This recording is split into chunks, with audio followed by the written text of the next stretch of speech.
AEW dynamite का show हो चुका है खत्म और एक बार फिर से इस हफ्ते जॉन मॉक्सली और ब्लैकपूल कॉम्बैट क्लब ने मिलकर एक बंदे की गर्दन तोड़ दी है और जो कलेश है वो बढ़ता चला जा रहा है AEW रोस्टर के अगेंस्ट और ये वॉर जो है धीरे धीरे अपना टेम्परेचर बढ़ा रही है। इस वीडियो में रिव्यू करेंगे आज के इस पूरे शो को। आप एंड तक देखते रहें, चैनल पर नए तो सब्सक्राइब करें और उस नोटिफिकेशन बेल को भी ऑन करना ना भूलें।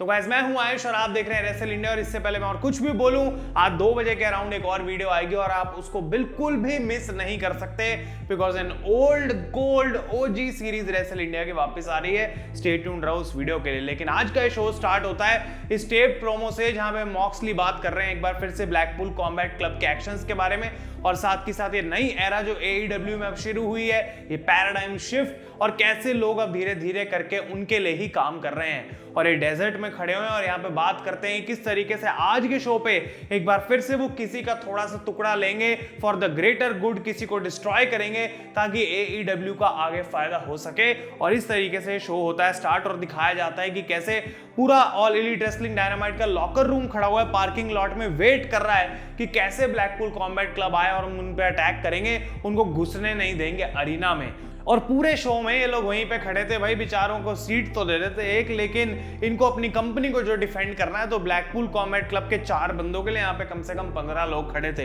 एक्चुअली में शो स्टार्ट होता है हैंगमैन एडम पेज से, जिनकी इंटरव्यू ले रहे थे टोनी शेवानी और यहाँ पे वो पूछते हैं उनसे कि किस तरीके से स्विच ब्लेड जे वाइट ने उनको हरा दिया।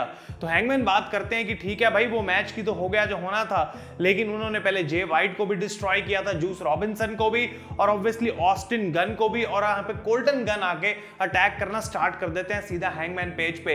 इस अटैक को सेव करने के लिए जे वाइट और जूस रॉबिन्सन बाहर आते हैं, लेकिन जैसे ही हैंगमैन रिंग के बाहर जा रहे थे वो अपनी पूरी लेफ्ट लेग को सेल कर रहे थे कि मैं लिम्प कर रहा हूं, मैं सही से चल नहीं पा रहा हूं। और जे वाइट उसके बाद माइक लेते हैं और ये प्रोमो कट करते हैं ऑन हैंगमैन एडम पेज, जहां पे वो बोलते हैं कि किस तरीके से हैंगमैन तू कंपेयर नहीं होता कभी भी जे वाइट से, स्विच ब्लेड से, और तू अभी कैसे भी जैसे चल रहा है तू चल सकता है, तेरे को जो इंजरी हुई है वो मुझे भी दिख रही है इस पॉइंट पे, लेकिन एक टाइम आएगा जब हम दोनों दोबारा इस सेम रिंग के अंदर मीट करेंगे और उस टाइम मैं फिर से एक बार ये बताऊंगा कि I am better than you.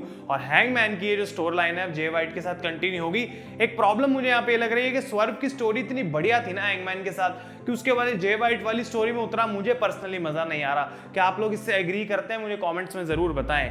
इसके बाद शेल्टन बेंजामिन का मैच होता है सैमी गेवारा के साथ, जो कि एक अनबिलीवेबल मैच था, मजा आ गया देख के। और सैमी अब ऑब्वियसली उस तरीके से नहीं देखे जा रहा उनको AEW के रोस्टर में जैसे एक टाइम पे पहले था जब वो इनर सर्कल का पार्ट थे और जेरिको के साथ सब वो कमाल चलता था। लेकिन अब वो ROH टैग टीम चैंपियन है तो भाई अब ठीक है, क्या कर सकते हैं। AEW जो उनको बुकिंग दे रही है, लेकिन रेसलिंग वाइज वो कभी इंप्रेस करना भूलते नहीं है और आज भी एक काफी अच्छा मैच उन्होंने दिया। लेकिन शेल्टन बेंजामिन को यहाँ पे विक्ट्री मिल गई जो देख के MVP काफी ज्यादा खुश भी हुए।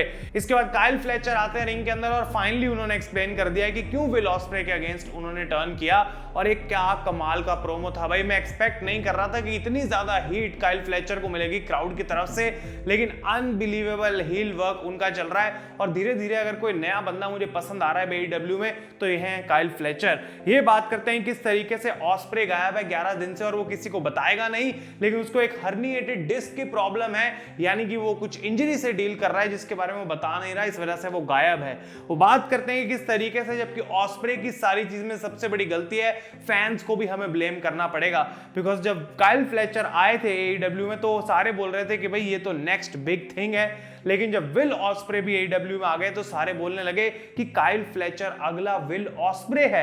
वो कहते हैं किस तरीके से विल ऑस्प्रे की तरह दिखता है, उसी की तरह लड़ता है, उसी की तरह बात भी करता है, लेकिन इस बात को उन्होंने एज एन इंसल्ट ले लिया।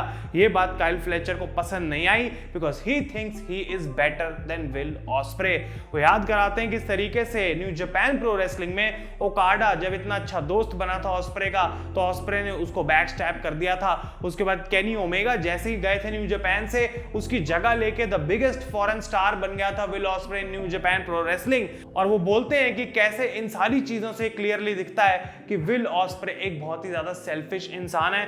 वो सिर्फ हमेशा अपनी सोचता है और वो एक्चुअली कभी भी ये चाहता ही नहीं था कि काइल फ्लेचर अपनी पोटेंशियल तक पहुंच के AEW में एक बड़ा सुपरस्टार बन पाए। वो हमेशा उसको अपनी शैडो में ही रखना चाहता था और इस तरीके से यहाँ पे उनको हीट मिल रही थी। लोग बोल रहे हैं finally wrap up, final wrap up कर दो भाई, तुम खत्म करो अपना प्रोमो। लेकिन वो बोलते हैं कि डॉन कैलिस ने मुझे अनलिमिटेड टीवी टाइम दिया है, तुम जो चीखना है चीख सकते हो, मैं तो आज यहाँ पे बात करूंगा। और उसके बाद वो बोलते हैं कि नेक्स्ट वीक मैं एक और मौका दूंगा विल ऑस्प्रे को वापस आने का, मुझसे लड़ने का। लेकिन इस बार जब वो जाएगा तो उसको 11 दिन हॉस्पिटल में नहीं, ना जाने कितने महीनों हॉस्पिटल में भी गुजारने पड़ सकते हैं। और इसके बाद डॉन कैली से ट्रिमर पकड़ाते हैं काइल फ्लेचर को, और इससे वो अपना जो है सर शेव करना स्टार्ट कर देते हैं, अपना हेड शेव कर देते हैं। और उसके बाद कैमरे में देख के बार बार बोल रहे हैं कि I am nothing like will osprey, मैं उसके जैसा नहीं हूं, नहीं हूं, नहीं हूं। काफी बार उन्होंने ये बात गुस्से में रिपीट करी, और अपनी लुक को वो चेंज करने वाले हैं सिर्फ इस वजह से ताकि लोग उनको डिफरेंटली एक्सेप्ट कर सके। कमाल का प्रोमो था, अनएफिंग बिलीवेबल प्रोमो। और अब जब मैच होगा काइल फ्लेचर और विल ऑस्प्रे का तो वो कमाल कर देगा भाई, और ये फुल गियर में प्रोबेबली होना चाहिए। लेकिन नेक्स्ट वीक कॉल आउट जरूर करा गया है विल ऑस्प्रे को। इसके बाद बैक स्टेज रिकोशे होते हैं, जिन्होंने आई थिंक अटैक किया था कहीं मेपल लीफ प्रो रेसलिंग की प्रमोशन में जाके टकेस्टा को, और अब वो इंटरनेशनल टाइटल देखना चाहते हैं, उसको जीतना चाहते हैं। लेकिन उसके बारे में बात कर रहे थे, एमवीपी यहाँ पे आके उनको अपना बिजनेस कार्ड देते हैं, उनकी तारीफ करते हैं थोड़ी सी, और रिकोशे को शायद वो हेल्प कर सकते हैं। लेकिन एमवीपी को ऐसा लगता है बिजनेस इतना अच्छा चल नहीं रहा। बॉबी लैशली भाई कहां हो तुम, पैसे दो थोड़े एमवीपी को, क्योंकि हर जगह ये तो कार्ड बांट रहे हैं भाई, और कोई अभी तक ज्वाइन नहीं कर रहा है उनको शेल्टन के अलावा। इसके बाद ब्रायन केज और लैंस आर्चर का टैग टीम मैच हुआ, और ये कुछ भी नहीं था, वो जीत गए। अब क्योंकि डॉन कैलिस फैमिली में आ गए और इनको टैग टीम टाइटल्स जितवाने हैं, तो भाई चलो कुछ तो करवाना पड़ेगा, तो ये यहाँ पे हुआ। लेकिन इसके बाद जो मैच था इसने मेरे को एक्चुअली काफी इंप्रेस किया। Chris Jericho versus Mark Briscoe for the ROH world championship, ये था एक लैडर वॉर मैच। और इस मैच में आज ये दोनों पीछे नहीं हटे, क्योंकि मार्क ब्रिस्को तो हम एक्सपेक्ट कर सकते हैं कि वो किस तरीके से लैडर्स तोड़ेंगे भाई, टेबल्स फूटेंगे यहाँ पे। लेकिन जेरिको ने भी जिस तरीके से अपनी परफॉर्मेंस दी, अनएक्सपेक्टेडली काफी टाइम बाद जेरिको का मुझे एक अच्छा मैच देखने को मिला।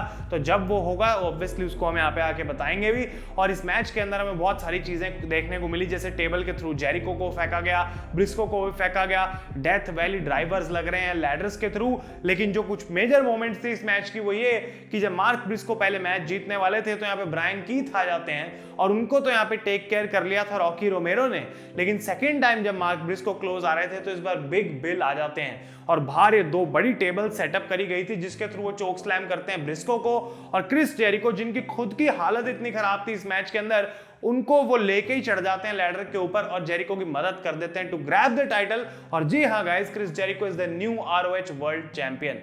अब जबकि मैं बोलता हूं कि ROH, CMLL और ये सब क्यों हो रहा है AEW के अंदर, लेकिन चलो ROH को एक पास दे सकते हैं, बिकॉज हर हफ्ते वो एटलीस्ट कंसिस्टेंटली तो फीचर हो रहा है और ढंग के सुपरस्टार्स भी वहां पे इन्वॉल्व हैं। तो जेरिको नए चैंपियन बन चुके हैं। लेकिन एक काफी बड़ा बॉच इस मैच के अंदर जो हुआ वो ये था कि मार्क ब्रिस्को बस्टेड ओपन थे, ठीक है, पूरे मैच के अंदर।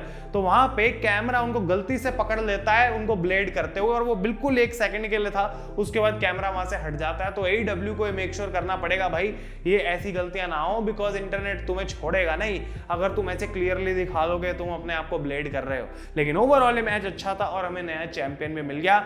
इसके बाद रिंग में आते हैं एडम कोल, और वो अपने एक्शंस को एक्सप्लेन करना चाहते थे, कुछ बातें करना चाहते थे।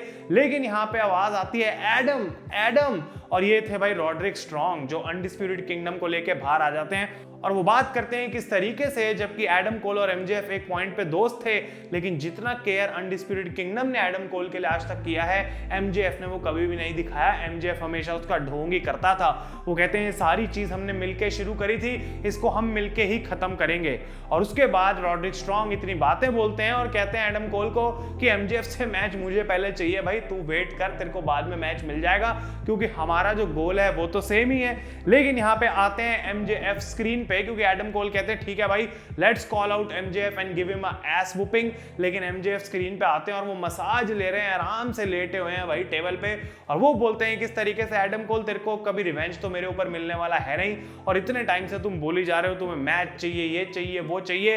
पहले तो वो मना कर देते हैं, लेकिन उसके बाद कहते हैं कि जो भी एडम कोल और रॉड्रिक स्ट्रॉन्ग के बीच में से पहले 3 मैच लगातार जीत जाएगा, यानी कि 3 सिंगल्स मैचेस, वो MJF से लड़ेगा एट फुल गियर। और MJF कहते हैं कि मुझे तुम्हारा तो पता है कि तुम्हारा कुछ नहीं होने वाला, लेकिन आज मुझे मेरी हैप्पी एंडिंग जरूर मिलेगी। और ऑब्वियसली वो मसाज करा रहे थे, तो समझदार को इशारा ही काफी है। तो ये चीज ऑफिशियल करी गई और इसके बाद अनडिस्प्यूटेड किंगडम गले मिलते हैं कि हाँ भाई अब हम मिलके MJF को टेक आउट कर सकते हैं, लेकिन आई डोंट थिंक वो इतना ईजी रहेगा। इसके बाद हाउस ऑफ ब्लैक का मैच हुआ, एक बार फिर से आई डोंट केयर कौन उनके अपोनेंट्स थे, वो बहुत जल्दी इस मैच को जीत गए, बात खत्म हुई।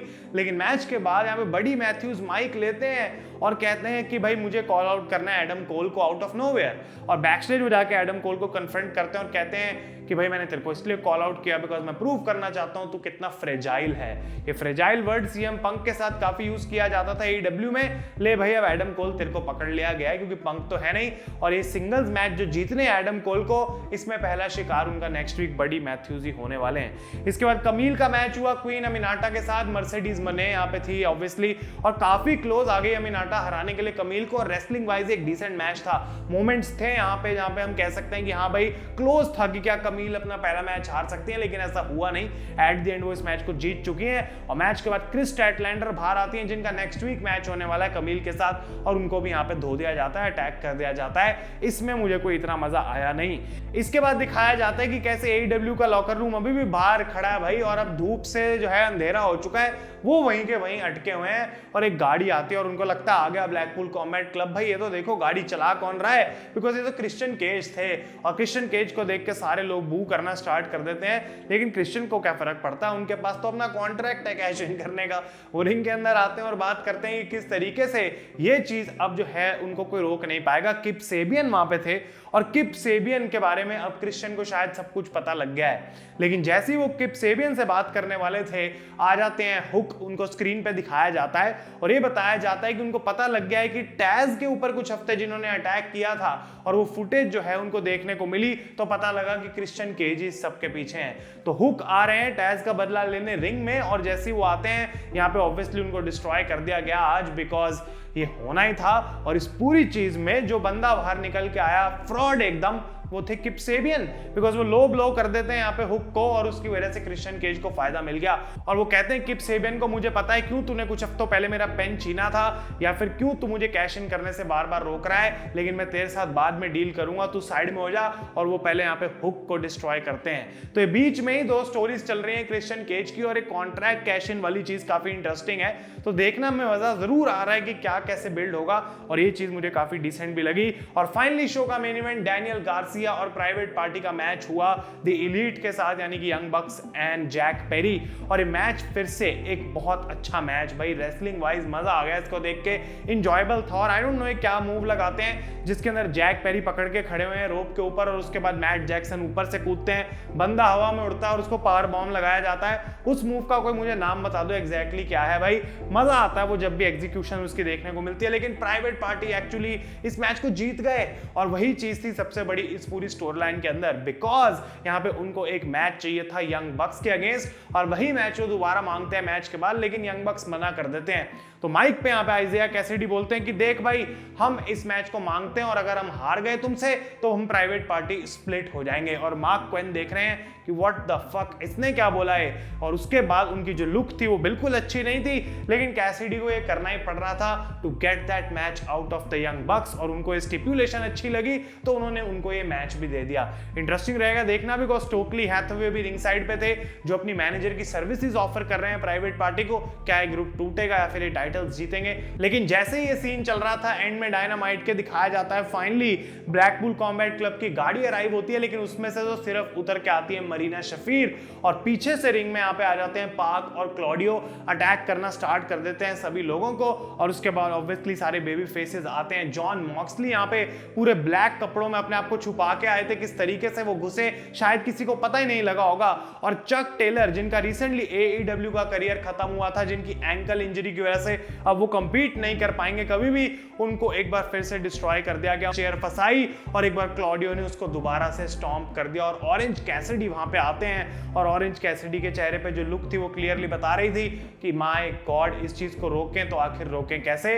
और एलीट एक बार फिर से खड़े होके इस चीज को आराम से देख रहे हैं, और जॉन मॉक्सली को आ रहा है इसमें पूरा स्वाद। तो अभी जो है बहुत धीरे धीरे प्रोग्रेस इस चीज का हो रहा है, लेकिन जब एंड होगा, स्टोरी बढ़िया बनेगी, शेन मैकमैन आ जाएंगे, तो भाई AEW का लैंडस्केप पूरा चेंज होने वाला है। अच्छी चीज ये है कि हमें थोड़ा पेशिएंट रहना पड़ रहा है, बट ये long term story telling finally AEW के अंदर एक चल पड़ी है, जो at least week on week build हो रही है। ऐसा नहीं हो रहा कि एक हफ्ते स्टोरी गायब है और फिर 2 हफ्ते बाद वापस आ गई, हम इंजॉय कर रहे हैं, फिर बीच बीच में इनकंसिस्टेंसी है। हर हफ्ते उसका कुछ ना कुछ एलिमेंट ऐड हो रहा है और आज बिल्कुल वैसा ही करा गया। जो छोटा सा पीस डिस्ट्रॉय करने वाले थे John Moxley for the greater good of AEW, वो आज की स्टोरी में थे चक टेलर। तो गाइस ये था आपका आज का डायनामाइट का रिव्यू। वीडियो आपको अच्छी लगी हो इसे लाइक जरूर करें, अपने ओपिनियंस मुझे कमेंट्स में बताएं। तब तक के लिए thank you so much for watching. मैं हूं आयुष और आप देख रहे हैं रेसल इंडिया।